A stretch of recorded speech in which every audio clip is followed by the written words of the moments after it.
9월 1일 금요일 굿모닝 브리핑 시작합니다. 오늘 먼저 볼 기사는 동아일보 1면인데요. 소년범 5년 새 8,500건이 급증했다.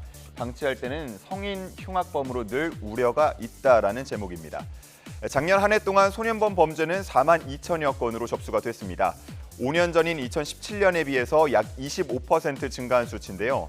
이런 급등 추세는 올해까지도 이어지고 있습니다. 올해 월 평균 소년범 범죄가 3,800여 건으로 작년에 비해 10% 이상 늘었다고 합니다. 이대로면 연말까지 총 5만여 건에 달할 거라는 관측까지 나오고 있습니다. 범죄 건수가 증가하는 것만큼 걱정이 되는 건 이 나이도 점점 어려지고 있다는 점인데요. 5년 사이 10세에서 14세의 촉법 소년 범죄가 2배 이상 급증했다고 합니다.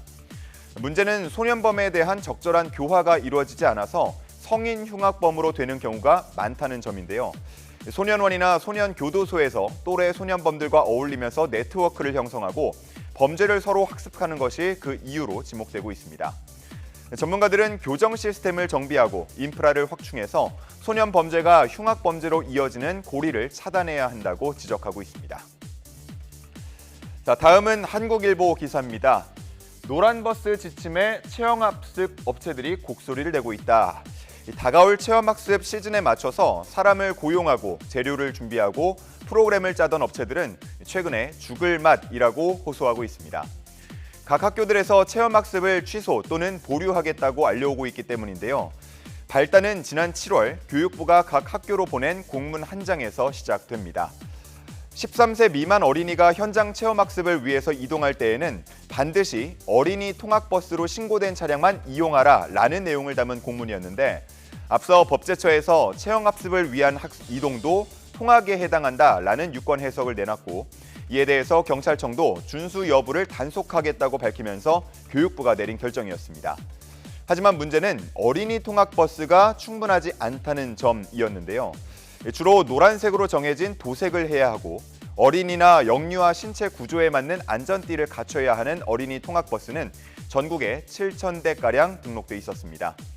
일반적으로 초등학교 체험학습용으로 쓰이던 전세버스가 5만여 대 정도인 걸 생각하면 턱없이 부족한 수치라는 걸 확인할 수 있습니다. 결국 기준에 맞는 차량을 이용하기 어려워진 각 초등학교는 체험학습 예약을 줄지어서 취소하고 있습니다. 이런 상황에 교육부와 경찰청 등은 단속 대신 계도와 홍보에 주력하겠다며 사실상 지침을 철회했는데요. 하지만 학교 현장에서는 계도 기간이라서 봐줄 테니까 다녀오라라고 하는 건 이해가 되지 않는다면서 혹시라도 생길 불이익을 대비해서 체험학습을 취소하고 있는 분위기입니다. 자, 다음은 서울신문에 실린 수술실 CCTV 설치 의무화법에 대한 이야기입니다. 지난 2021년 8월 국회를 통과한 후에 2년 동안의 유예 기간을 거친 수술실 CCTV 설치 의무화법, 오는 25일부터 본격 시행됩니다. 하지만 촬영을 요구할 수 있는 경우와 거부할 수 있는 경우에 대한 구체적인 가이드라인이 아직 충분히 마련되지 않아서 혼란이 예상되고 있는데요.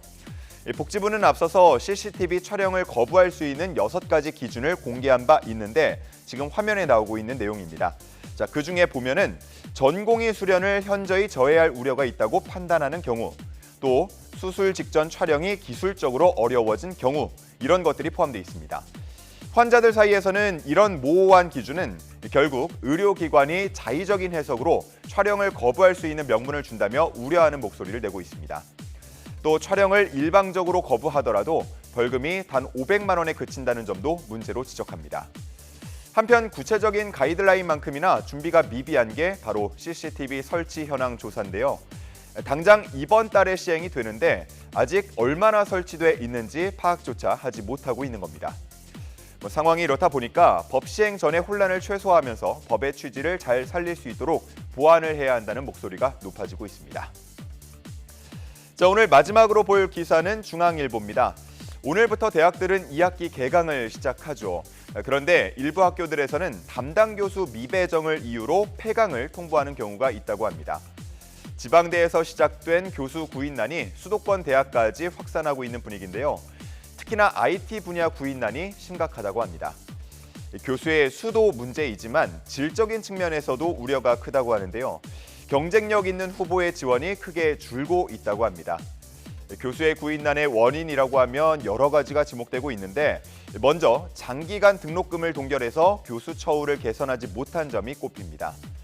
그리고 논문 실적 등 연구 경험이 부족하면 지원하기 어려운 경직된 채용 방식도 문제로 지적됩니다. 인공지능 AI나 반도체 등은 이번에 정부가 꼽은 12대 국가전략 기술이기도 한데요. 우수한 인재 양성을 위해서 실력 있는 교수들이 잘 활동할 수 있는 환경을 모색하는 것도 함께 고민돼야겠습니다. 굿모닝 브리핑 이상으로 마치겠습니다.